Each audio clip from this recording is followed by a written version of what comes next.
महाराष्ट्र आवाज न्यूज. किसान विद्या प्रसारक संस्थेतील कथित भरती प्रकरणामुळे शिक्षण क्षेत्रात पुन्हा एकदा चर्चांना उधाण आलं आहे. भरती प्रक्रियेत नियमांचं उल्लंघन झाल्याचा आरोप करत तक्रारी करण्यात आल्या असून या प्रकरणाच्या चौकशीकडे आता सर्वांचं लक्ष लागलं आहे.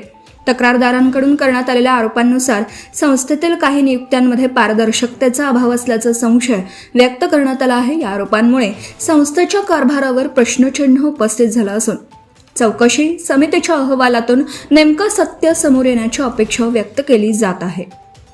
दरम्यान चौकशी अहवालात कोणते निष्कर्ष समोर येतात, संबंधितांवर कोणती कारवाई होते का, याकडे पालक, शिक्षक आणि शिक्षण क्षेत्रातील जाणकारांचं लक्ष लागलं आहे. शिक्षणाचा आधार की भरतीचा बाजार असा सवाल उपस्थित करत या प्रकरणाची निष्पक्ष चौकशी करून दोषींवर कठोर कारवाई करण्याची मागणी जोर धरत आहे. चौकशी अहवालानंतरच या प्रकरणातील आरोपांची सत्यता स्पष्ट होणार असून किसान संस्थेच्या कारभारावर असलेला संशयाचा ढग दूर होतील की आणखी प्रश्न निर्माण होतील हे पाहणं महत्त्वाचं ठरणार आहे. Subscribe now and press the bell icon. Never miss an update.